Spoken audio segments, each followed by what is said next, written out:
Everybody, good to see some people in the chat already. Thank you guys for showing up and being present. Always appreciate that. I'm Bob226, for those who don't know, aka Josiah. This is DFS Army's tournament strategy show, where we look back at yesterday.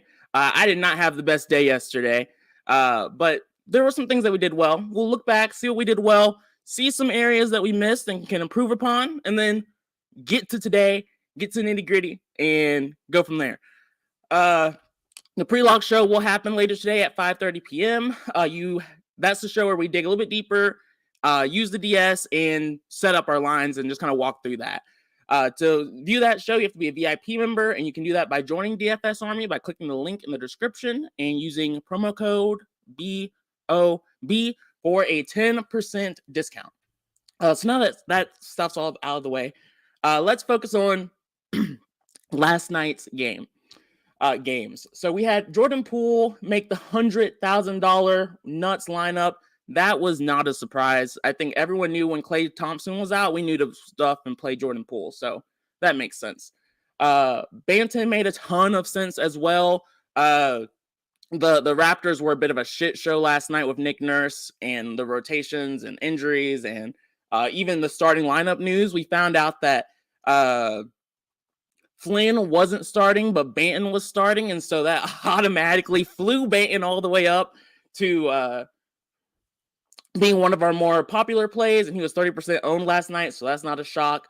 Thad Young was also really popular last night. He was on the Raptors. So those three plays were the ones that made sense for everyone. I don't think anyone was surprised by those three spots. Jaylen Brown had an incredible first half. He slowed down in the second half of the game.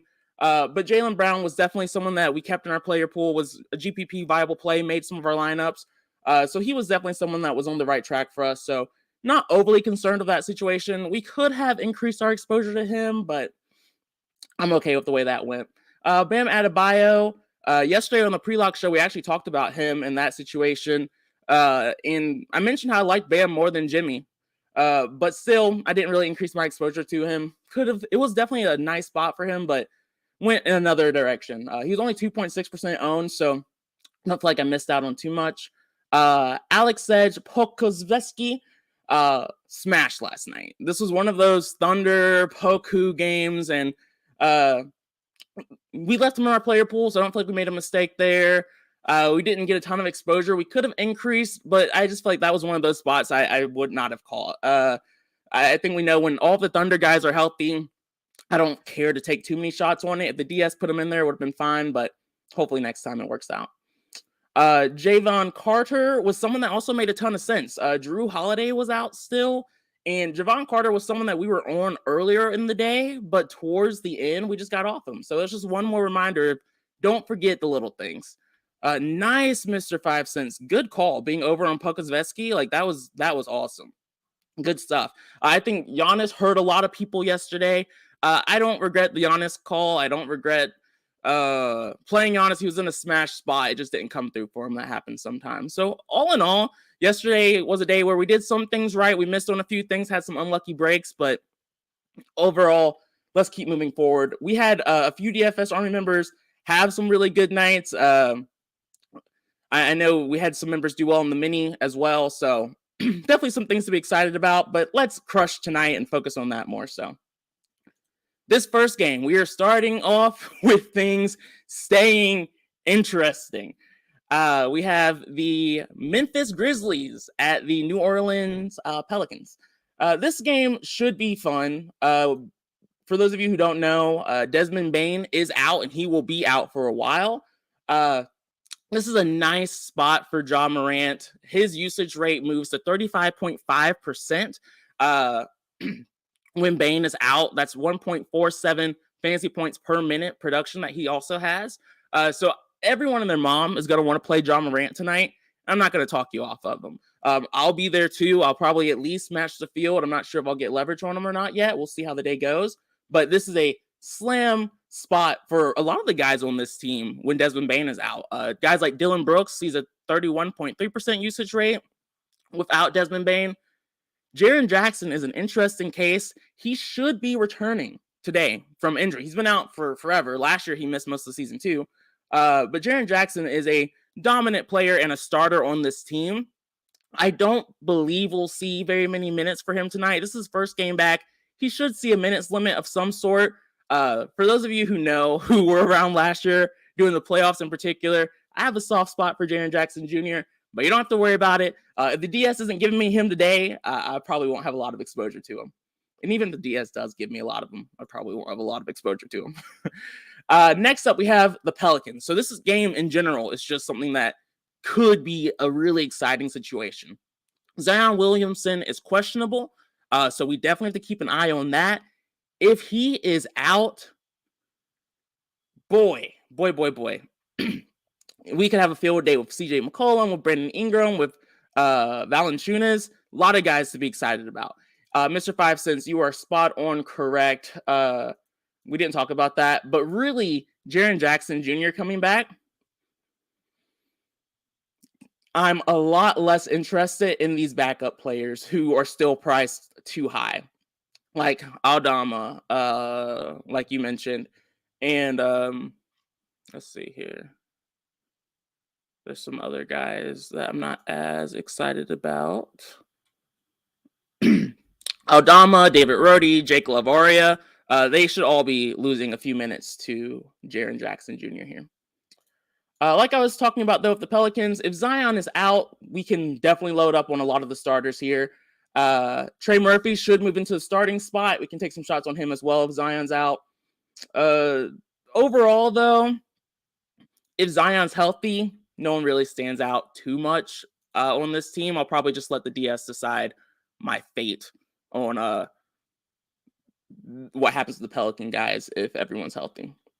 But we'll love to not see Zion because then we could really load up on that first game. Next, we have the Clippers against the Mavericks.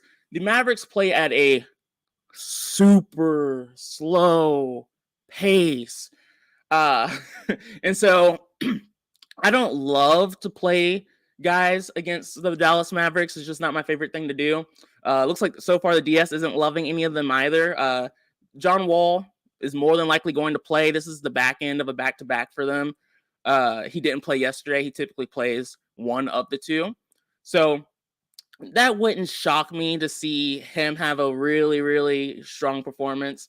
But my main point here is with John Wall coming back, or as long as he is healthy, I'm less interested in everyone else in this game. If he is out, I would consider guys like Reggie Jackson and Paul George again. But again, given the pace, not super excited about it. On the Dallas Mavericks side of things, we all know Luka is the guy. Like Luka, he has a 39% usage rate, 1.69 fantasy points per minute. Freaking incredible. It's going to be hard for me to get off of John Morant tonight, but you can definitely pivot to Luka as well. The matchup doesn't really stand out. Nothing really stands out in particular. It's just Luka being Luka, and you can always play Luka. So outside of that, you can play Spencer Dinwiddie. Dinwiddie has really been smashing. He's been fantastic this year so far. He is a bit more of a risk. The more time guys like Christian Wood, Tim Hardaway have to continue to get back to full strength. So Spencer Dinwiddie is definitely going to stay in the pool and things of that sort, but not as excited about any of these guys really in particular with this team being healthy again. Next up, we have the New York Knicks against the Utah Jazz. This game is really reliant on Mitchell Robinson. There's a chance he returns today. If Mitch Rob is out, though, I'm happy to load up on Isaiah Hartenstein here. If he plays, not super excited about it. Julius Randle has definitely had some strong performances. I consider as like a GPP target. RJ Barrett, I consider as more of a GPP target. Really, most of the starters here. No one's really too exciting. The Jazz have been really, really, really good defensively so far, surprisingly, even without Gobert. So, not a team I love to target. If you can't tell, there's some spots that I'm really focusing on today's slate. Meanwhile, like the others, I'm just going to let the DS kind of do its own thing. All right. On the Utah Jazz side of it, Lauri Markkanen has had fantastic game-breaking games. He's also had god-awful games where you're like, is he okay? Is he hurt? What happened to him? But ultimately, I think we can really target Markkanen here. I think a lot of these Jazz guys are just slightly too cheap for the upside they bring to the table. Yeah, even guys like Vanderbilt, it's weird. Like, I have a weird relationship with Vanderbilt. I just really, I feel like I don't get him right, so I always just kind of let the DS do its own thing with him, and usually end up somewhere in the middle. So I don't really go too high or too low on Vanderbilt. Just kind of let the DS keep him in the middle and let it do its thing. But guys like Markkanen and Clarkson, those are guys I can get excited about and potentially boost later today on the pre-lock show. But we'll see. We'll see. TBD.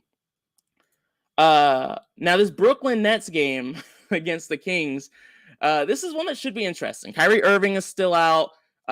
We have Ben Simmons questionable. Yuta Watanabe's questionable. For those of you, and I would guess most people probably don't know, but Ben Simmons has been coming off the bench here as of late, and he's been playing backup center minutes. So he has been hurting Nick Claxton when he was playing more minutes, but since his return, he hasn't been hurting Nick Claxton as much.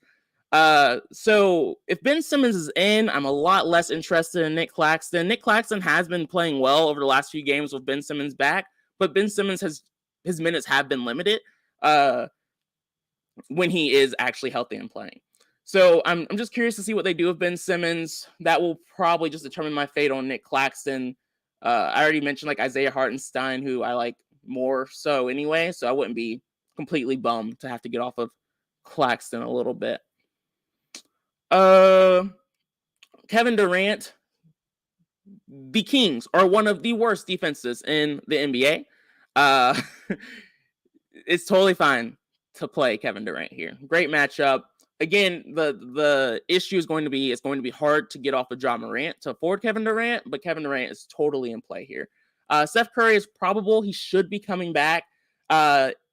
Steph Curry's return, like guys like Steph Curry, Joe Harris, Royce O'Neal, I would say that's probably the main guys of that group. They are in Sumner as well. They're shooters. They're streaky.